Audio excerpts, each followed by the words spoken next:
Welcome to the continuation of the ultimate and, of course, the news and current affairs program reaching you live from our Lagos Network Center on the ITV network. I am Joshua Okata, and of course, as usual, I have my co-anchor who will be doing this with me in the person of Patricia Gabriel. Pat, how are you? I'm fine, Josh. Thank you for having me with you on the set. Anyway, thank you for joining us on TMI this morning. You can join us on TMI if you tune into GoTV Star 140 and Start Time 130. You can also join us on our social media handles, TikTok, Facebook, and of course, our YouTube channels. All right, and we'll be moving over. And of course, on the program this morning, our focus would be on the closure of the Chadian border with Nigeria with respect to security concern and, of course, troops that have been deployed. This, of course, is coming against the backdrop of the somewhat impending U.S. military operation in Nigeria over genocidal attacks in Nigeria. And this action taken by the Chadian government has raised serious questions as regards what implication economically this would have on the cross-border trade between Nigeria and Chad and, of course, humanitarian movement. And, of course, we'll be looking at how long will this closure last? What implication would this have on terrorists like ISWAP and, of course, Boko Haram, given the fact that they might be using Chad as an escape route, looking at the impending military action that will be taken by the U.S. against Nigeria. These and many more issues we'll be looking at in the course of our conversation this morning from our Lagos Network Center. And of course, we're being joined by Ziggy Ibe, who is joining us personally here. And of course, he's a public affairs analyst. And we have Bishop James Grant, who is joining us virtually from Abuja. He's a public affairs analyst. Good morning, Mr. Ziggy Ibe, and thank you so much for joining us. Thank you for having me. It's a pleasure. Good morning. Thank you so much. Of course, if you're also there, Mr. Bishop, good morning once again, and thank you so much for joining us from Abuja.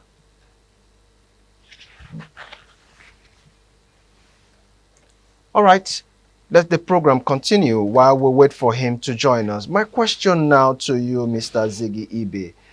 I would like to quote the popular, words from the good book, which says, "It's a fearful thing to fall into the hands of the living God." Now, this brings me to the issue of the Chadian closure of their border with Nigeria. Of course, we know that this is coming against the backdrop of the U.S. military operation on Nigeria, looking at genocidal attack on the Christian community. The other day, we saw the UK giving or issuing statement as regards places to travel to within Nigeria. And now Chad is coming out to say their border will be closed, given issues that have to do with protecting their sovereignty as a country and their territorial border. Now my question to you is it not fearful to fall into the hands of the US? Thank you. I think every incident or event has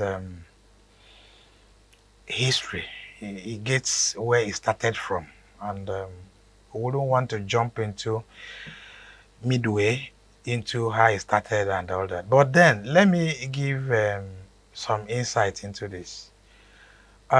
Few days ago, Nigeria was alarmed and threatened to be invaded by U.S. Authority because there was an alleged genocidal attack on the Christian community of faith. That is not right. We must want to put certain things in their right perspectives. Killing in Nigeria, yes. Those targeted, it is the issue here. No one is targeted particularly that was killed. In fact, if we want to talk about killing in Nigeria, it is the Muslim community or the faith, the Muslim faithfuls that were killed the more. The genocide, we are told, never happened in the country. Yes, authoritatively, I must tell you. I've lived in this country better part of my life, and I've never heard that an attack was targeted at Christian community or faith or sect. That must be established first. US, on the other part, if America is coming to Nigeria to help Nigeria curb insecurity, it is 120% allowed, because it seems we've lost our salt. It seems we've lost our ability to bring down or decimate that force. So we need an external force that will help us do this. But then it is not targeted. Those killings, the insecurity is never targeted as Christian faith or Christian community. That is just it. Now, you talk about border closure between us and other countries. Well, such things first, because the governance is about the people, the life of the people, and their properties. That is the primary purpose of any government.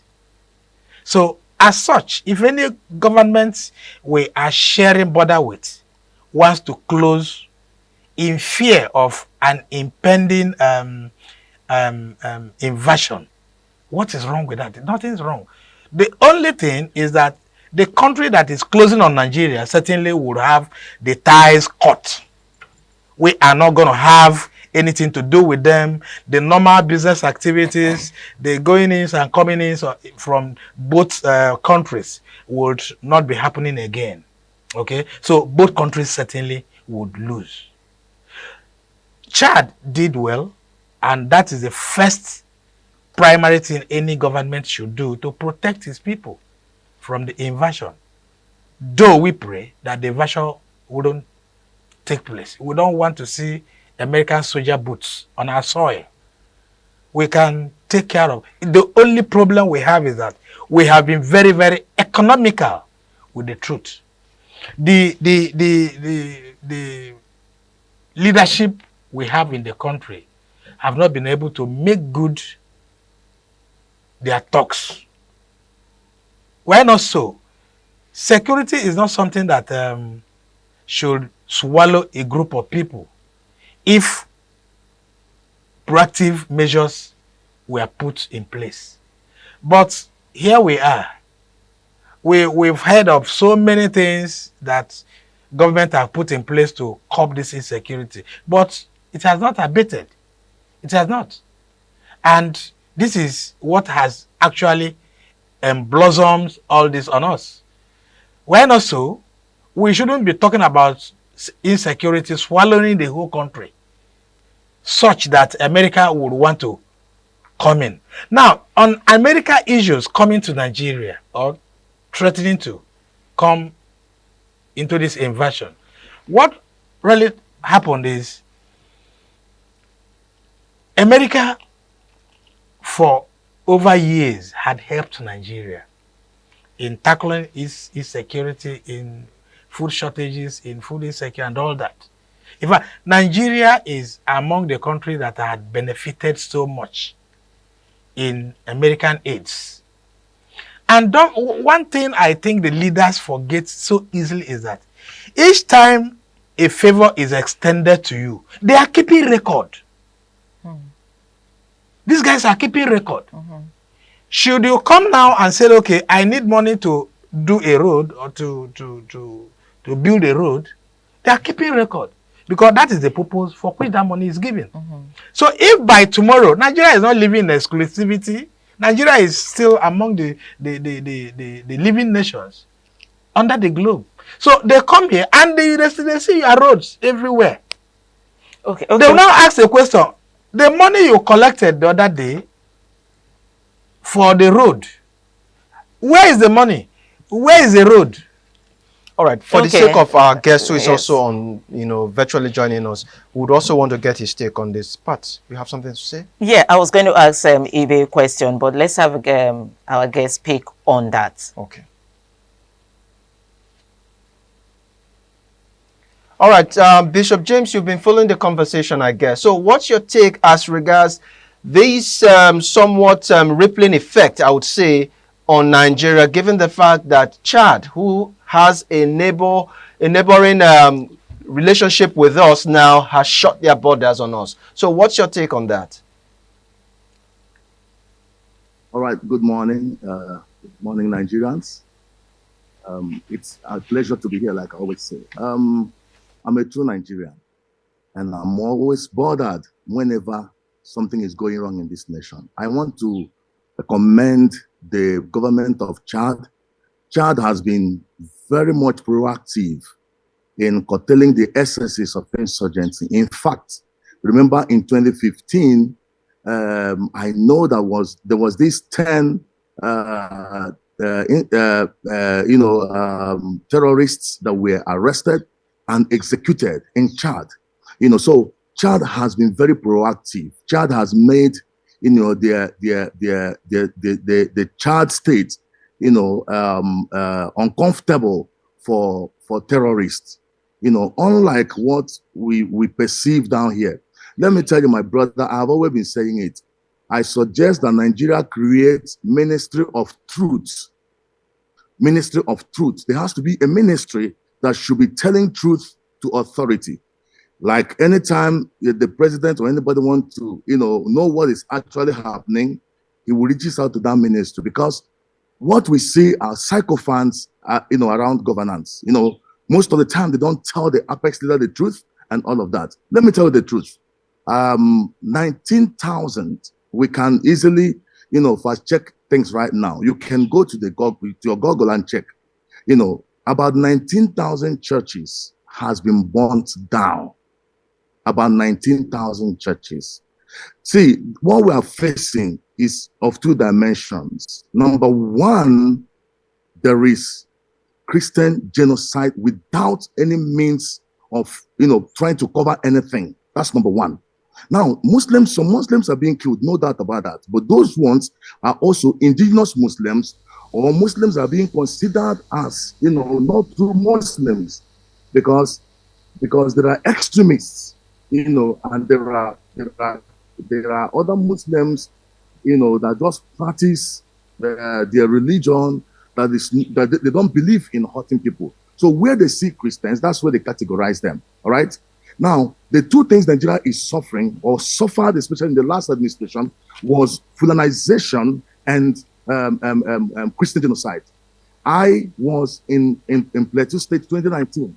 I met Dr. Dechelum. Dr. Dechelum was the president of the Cooking Church, at the height of this insurgent. When I met him, the man was weeping, all right? The man was very surprised to see even a Southerner who has, followed the trend of what the Northern Christians have been going through.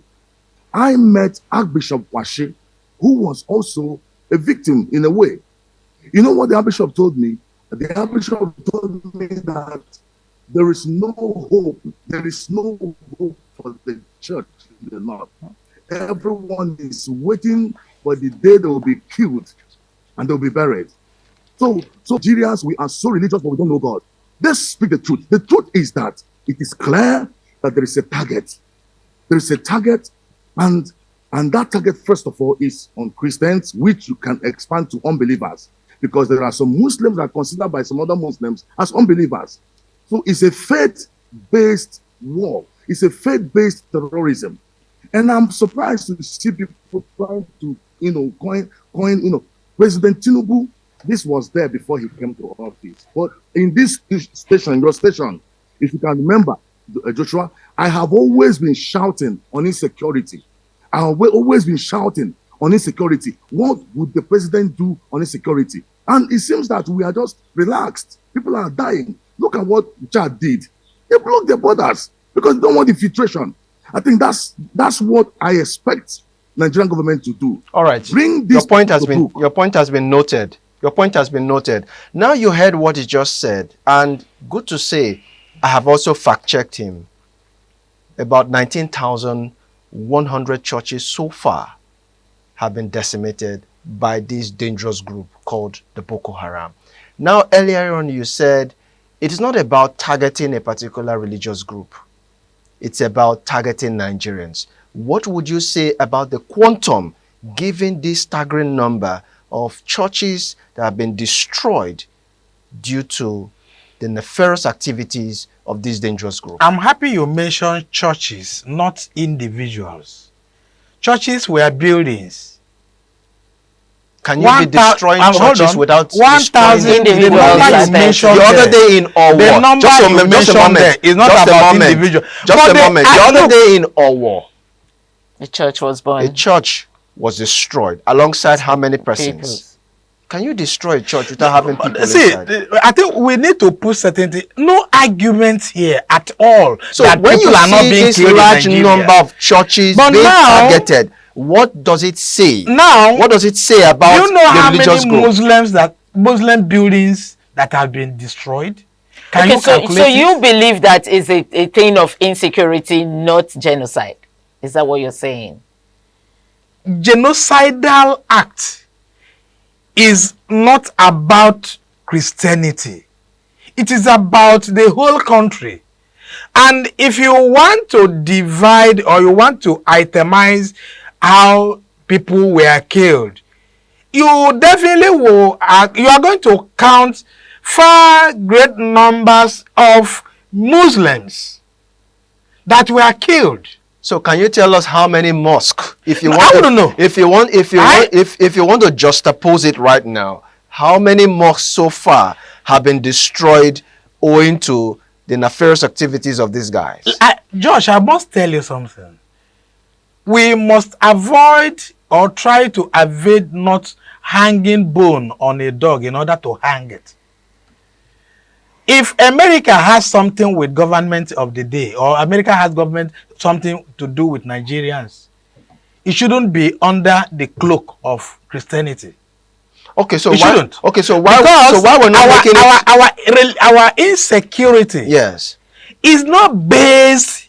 It's not Christian based. Now, why we're not making it about either it is Christians or Muslims? Good. Now, what is the economic impact this would have on these two countries trading together? Because of course, you know that when Chad closes its border with Nigeria, it opens its border to other countries. So at large, Nigeria will be at the receiving end when other countries decide to follow suit. So what would that be in terms of foreign direct investment from these countries into our country? I've earlier said that. Yes.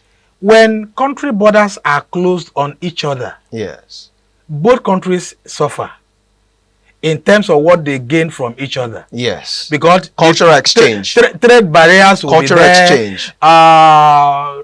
Ties will be cut off. Gain nothing. You are not going to gain anything from there. Then free movement will be restricted. And into will be restricted. So it is not gain. It is going to be lost everywhere. Okay. Okay. So you are not going to see each of the country gain anything from each other. But like he said, Chad has done well. Chad has done well.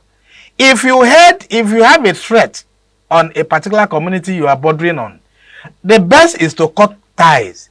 The best is to close borders. The best is to put restrictions so that it doesn't infiltrate or cross over, because there will be a ripple effect. Okay. And that ripple effect will certainly affect your own side of the country. All right, so we have to fall back now to our guest who is also joining us virtually. Yes. But you have something to ask. Yes, James, a lot have been spoken about the American coming into Nigeria and the closure of the border by Chad. But let's look at the security and diplomatic implication on this. How might this decision affect the Joint Regional Security Cooperation under the Multinational Joint Task Force? If you heard me. Yeah, I will go. Yeah, I heard you. I heard you. Thank you for the question. I heard you. But a minute before I go into that, let me just clarify something. There is a difference between terrorism attack and insecurity.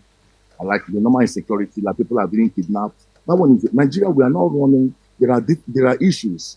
So there are too many things running at the same time concurrently. So all right, let's establish that part. So insecurity affects everybody. But the genocidal expression I made is about terrorism targeting Christians. That's a fact, by the way. Now, coming to the relationship between us and Chad, you know that Nigeria has a lot to do with Chad and all of that. The economic impact, it will never be favorable. You know it, because you know in West Africa we have this free trade, understanding. So there is nobody succeeds alone. There is always something Nigeria gets from Chad. There's always something Chad will gain from us. But for Chad, it's like a hungry man who would decide to go hungry, for certain reasons. God knows what they benefit from us. But for them to, harden their heart and say, well, whatever it is, let us first of all. Bishop, you probably didn't hear the question properly. I was talking about the joint force relationship, the cooperation under the multinational joint task force between Chad and Nigeria. Okay.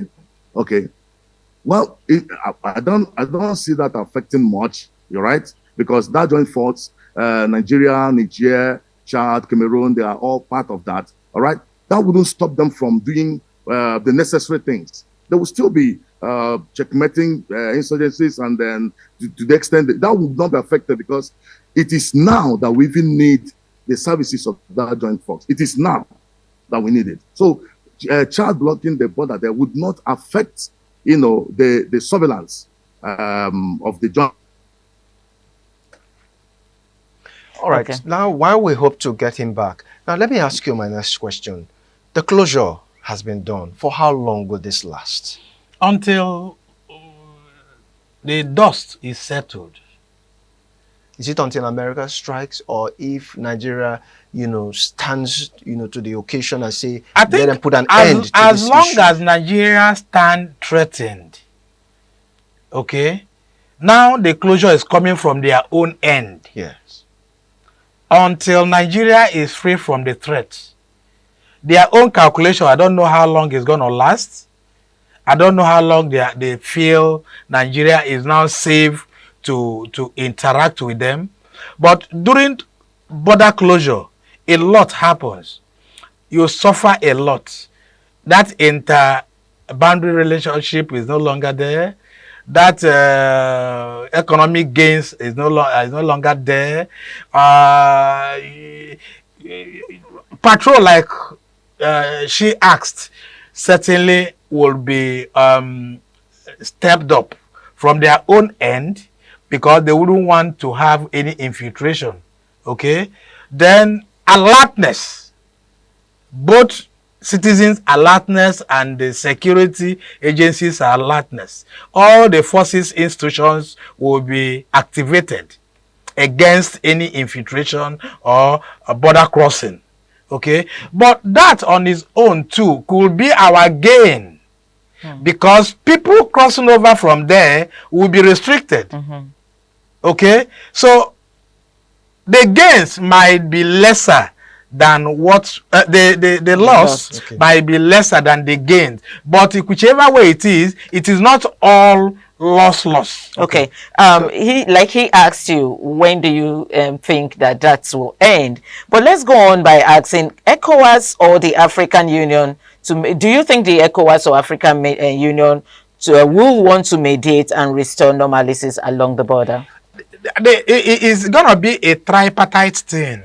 Where is the tripartite comes in now? America agreeing to subpedal, agreeing to watch from the sideline what happens next, just like Trump said that if some measures are not taken. So let's agree now that some measures will be taken. Then America will now measure how effective the measure is. All right. That's one. Two, the coming from AU, African Union, those people too will, I think everybody will just be at alert, trying to watch the whole situation and see how calmness had returned to the environment. So let's just take our guest who is joining us virtually in the next 1 minute or less. Let him respond to this question about sovereignty and protecting one's territorial border in this case.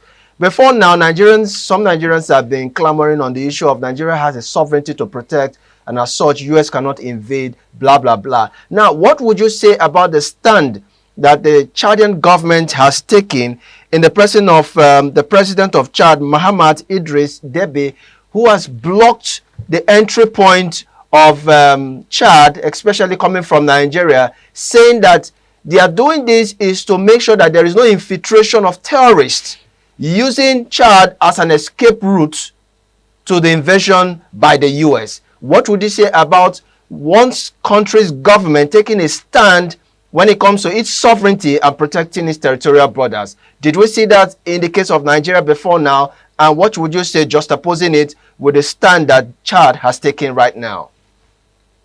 Just Okay, 1 minute. Yes, in just 1 minute. The thing is that the president of Chad understands that when it comes to a matter of terrorism... But we can't hear you at this time. I guess there's a network problem. All right, now, could you just quickly respond to that quickly before we call it a day? It is just neither here nor there, because in one time or the other, previous times, Nigeria had closed her own border against infiltrations, against smuggling, against support their own local production and all that. This time it is Deby and his government that is closing her own border against Nigeria. But the issue remains that whichever way it is, both countries will be at deficit in certain goods and services, because you don't live outside other countries in survival. So whether it is to curb the movement of people from Nigeria, or you are trying to protect your own citizens, it is about thinking deep and see where you can float better. Because when you close against one country that you are bordering, the economic ties, economic benefits and all that will be close. Remember recently, was in Niger that there was acute shortage. I guess we're pressed for time. We're pressed for time. Thank you so much, Ziggy Ibe, political affairs analyst, for giving us your perspective on this issue. And of course, thank you so much, Bishop James Grant, for also sharing your thought with us. We do appreciate your time too. Thank you so much. All right, that's our offering from our Lagos Network studios. Do you want to say something? No, just thanking the gentlemen that were with us this morning. Thank you so much for coming. All right, next we'll be going for a news update, which will be coming from our network studio in Benin. Please do stay.